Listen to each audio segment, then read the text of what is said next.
Il aura fallu attendre 10 ans, mais cela en valait la peine. Énorme prouesse scientifique. Après plus de 6 milliards de kilomètres dans l'espace, la sonde européenne Rosetta est parvenue à son objectif, rejoindre la comète Chury. Elle doit l'accompagner au moins jusqu'en 2015 et cela devrait nous permettre d'en savoir un peu plus sur les origines de notre système solaire et peut-être sur la vie sur Terre. On en parle tout de suite avec vous, Sylvain Laudiot. Vous êtes en direct du centre de contrôle de Rosetta en Allemagne. Vous êtes le responsable des opérations de vol de la sonde. Et puis, on en parle également avec vous, Paul Debrem, journaliste scientifique. Vous êtes tous les deux les grands témoins de ce 64 minutes. Alors d'abord, je me tourne vers vous, Sylvain Laudiot. Vous faites partie de cette mission Rosetta.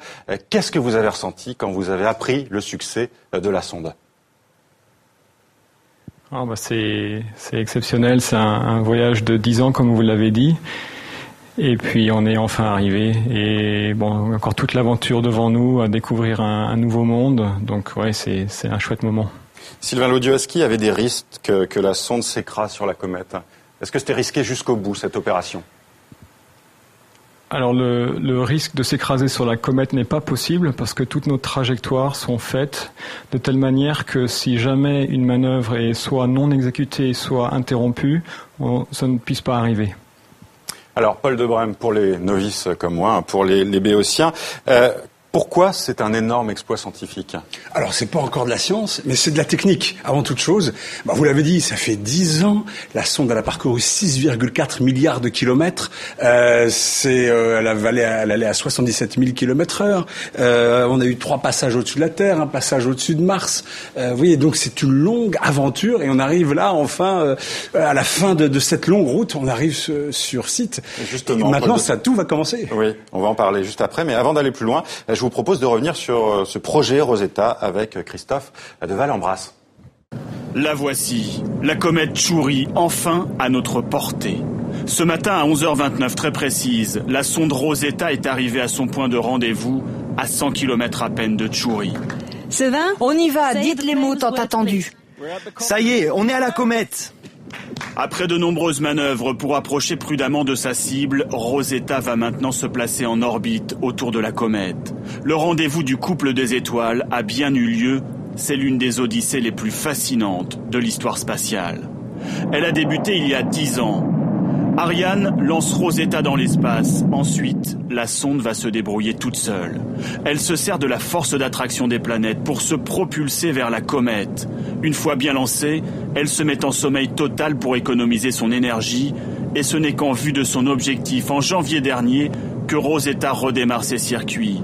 Une prouesse technologique après 10 ans de voyage et 6 milliards de kilomètres parcourus. Désormais, la sonde va ausculter Chury, sa composition, sa structure, pour fournir des informations sans précédent sur les comètes, les plus vieux objets de notre système solaire.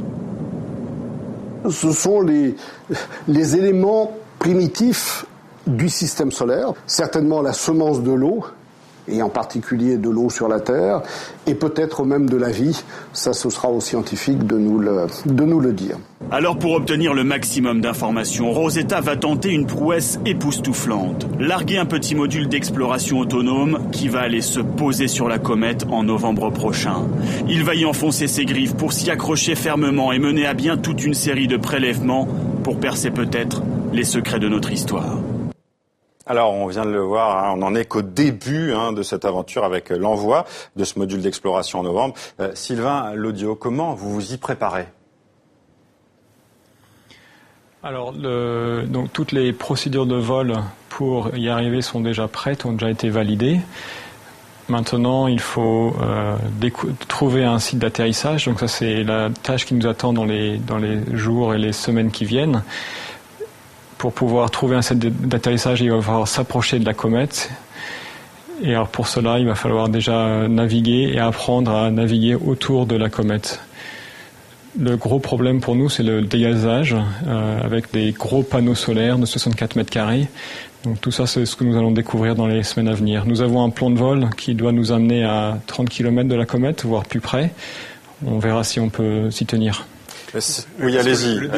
Il faut comprendre que le dégazage, que cette comète, elle est en train de se rapprocher du Soleil. Donc elle dégaze, c'est-à-dire que les glaces dont elle est composée sont en train de se sublimer, de se transformer en vapeur d'eau.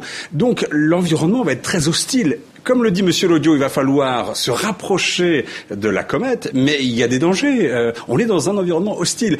On peut même imaginer qu'il y ait un jour un geyser qui crache de la vapeur et qui puisse faire du mal à la mission. Et c'est encore plus compliqué aussi parce qu'il faut piloter cette sonde à distance. Et moi j'ai lu que la moindre commande met 22 minutes à lui parvenir. Sylvain Lodiot. Alors, la durée dépend de la distance Terre-sonde qui varie tous les jours. Donc aujourd'hui, en effet, c'est 22 minutes 29. On va repartir vers l'ordre de 30 minutes aller pour le mois de novembre et l'atterrissage de la sonde. Donc 30 minutes aller, 30 minutes retour, ça fait 1 heure. En effet, on ne peut rien faire en temps réel. Donc en principe, on charge toutes les commandes à bord pour 2 fois par semaine. Donc c'est environ 4000 instructions 2 fois par semaine. Alors Paul de Brême, c'est un processus qu'on va recommander. Pardon. Oui, Paul de Brême, on parle de possibles découvertes sur les origines de notre système solaire, sur les origines de la vie même. Quelles données seront collectées ? Bon, l'une des données importantes que va essayer d'obtenir Rosetta, c'est de connaître la composition de Rosetta. De quoi est-ce que c'est fait une comète ? Il faut comprendre que ces corps se sont constitués il y a environ 4,6 milliards d'années, au début de la création du système solaire, au moment où les planètes comme la Terre se sont créées. Donc, on a là une espèce... Et en plus, les comètes n'ont pas beaucoup évolué au cours du temps, elles se sont pas transformées. Donc, on a des reliques des premiers temps du système solaire. Analyser une comète, savoir de quoi elle est faite, c'est d'une certaine manière pouvoir revenir à ce à quoi ressemblait le système solaire au moment de sa création il y a 4,6 milliards d'années. Et pourquoi avoir choisi cette comète en particulier ? C'était pas celle-là qu'on voulait au départ. Déjà, bon, c'était Virtanen, elle s'appelait, et puis finalement c'est devenu Churyumov-Gerasimenko, Tchouri comme vous dites, plus tard parce que Ariane 5 a eu des gros problème au début. Il y a eu un échec au premier vol et donc le vol qui a envoyé Rosetta dans l'espace a été décalé d'1 an. Alors, je reviens vers vous, Sylvain Lodiot. Comment vous avez vécu toute cette aventure Rosetta ? C'est un peu l'aventure d'une vie. Oui, tout à fait. Et ce qui est fabuleux avec Rosetta, c'est que ça change en permanence. Ce qui a été très très émouvant, c'était la mise en hibernation pendant 2 ans et demi, en juin 2011. Donc nous avons dit au revoir à la sonde pour 2 ans et demi, on n'était pas sûr de la retrouver. Donc vous imaginez aussi que le réveil en janvier de cette année a été aussi fabuleux. Et voilà, tout est découverte et nouveauté. Et à nouveau, là, nous sommes arrivés à la comète, mais c'est à nouveau quelque chose de nouveau qui débute. Est-ce qu'on est à l'aube de nouvelles aventures spatiales, Paul de Brême ? Ah oui, avec Rosetta, bien sûr, et puis encore plein d'autres missions, bien sûr. Mars pour l'Europe et la Russie. Oui, Mars pour l'Europe et la Russie, absolument. 2016, 2018, on devrait avoir un orbiteur, un rover qui va se poser. On va voir si ça va se faire, parce que là aussi, cette histoire de l'Europe sur Mars, ça a quand même pris beaucoup de temps et beaucoup de déboires. J'espère que ça va arriver enfin et qu'on aura un rover européen sur Mars. Ce serait une belle aventure. Et les Chinois aussi se sont lancés dans l'aventure spatiale. Les Chinois, enfin voilà, les Indiens aussi ont des visées à long terme, même de retour sur la Lune. L'aventure spatiale, elle reste à écrire. Et avant de nous quitter, je vous propose de regarder ces images, celles du très grand télescope du Chili. Ce sont des images de la galaxie du Triangle. C'est loin, très loin, 3 à 13 millions d'années-lumière. Est-ce qu'on peut imaginer qu'un jour l'homme pourra y aller, messieurs ? Sylvain Lodiot, Paul de Brême. Sylvain Lodiot, c'est à vous.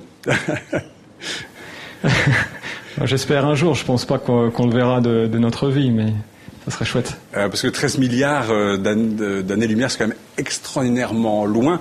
Il faut se rendre compte que c'est quand même la distance qu'il faut à la lumière pour y arriver. Voilà, il faut 13 milliards d'années pour que la lumière parvienne jusque-là. C'est encore de la science-fiction, donc, mais on avance. Merci à vous, Sylvain Lodiot et Paul de Brême, d'avoir été les grands témoins de ce 64 minutes.